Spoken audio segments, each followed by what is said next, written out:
జల్ బిరాదరి సంస్థ జాతీయ కన్వీనర్ బొలిశెట్టి సత్యనారాయణ కీలక వ్యాఖ్యలు చేశారు. విశాఖలో ప్రతిపాదిత డేటా సెంటర్ ప్రాజెక్టులపై పర్యావరణ ప్రజారోగ్య పరిరక్షణకు ప్రాధాన్యత ఇవ్వాలని కోరారు. అలాగే ప్రతిపాదిత డేటా సెంటర్లకు సంబంధించిన ప్రజాభిప్రాయ సేకరణ పారదర్శకంగా నిర్వహించాలన్నారు.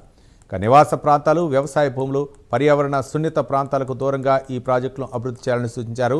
ప్రజల అభిప్రాయాలకు ప్రాధాన్యత ఇస్తూ భవిష్యత్ తరాల ప్రయోజనాలు దృష్టిలో ఉంచుకుని చర్యలు చేపట్టాలని విజ్ఞప్తి చేశారు.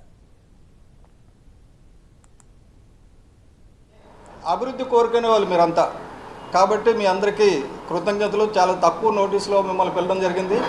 ఎందుకంటే నిన్న మన విశాఖపట్నం ఎంపీ భరత్ గారు ప్రెస్ మీట్ పెట్టి చాలా విషయాలు క్లారిటీ ఇచ్చానని అనుకున్నారు. ఆయన అంటే ముందుకు రావడం నేను సంతోషిస్తాను. ఎందుకంటే ఈ విషయంలో మాట్లాడేదానికి ఇప్పటివరకు ఎవరు ముందుకు రాలేదు. అటువంటిది భరత్ గారు కొద్దిగా ఒక మంచి పని చేశారు, విషయాన్ని ప్రజల్లో తీసుకొచ్చి చర్చకు పెట్టారు. ఆయనకి మీడియా తరఫున కృతజ్ఞతలు.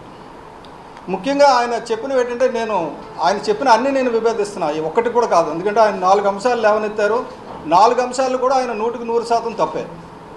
ఎందుకంటే మొదటిది ఆస్తి ముందు పెడుతున్నా, అన్ని పర్యావరణ అనుమతులు వచ్చాయి కాబట్టి పర్యావరణ అనుమతులు లేవంటారు ఏంటి అన్నారు. ఆ పర్యావరణ అనుమతుల తాలూకా కాపీలన్నీ నేను తీసుకున్నానండి. అన్ని పర్యావరణ అనుమతులు పూర్తిగా నా దగ్గర కూడా ఉన్నాయి, 3 సెంటర్లు. కానీ పర్యావరణ అనుమతి ఏ కేటగిరీ కింద తీసుకోవాలో అది తీసుకోవాలా.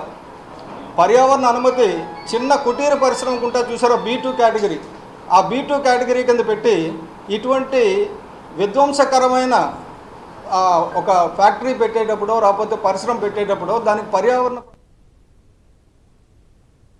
ఇవి ఇప్పటివరకున్న అప్డేట్స్. తిరిగి మరో బులెటిన్లో కలుసుకుందాం.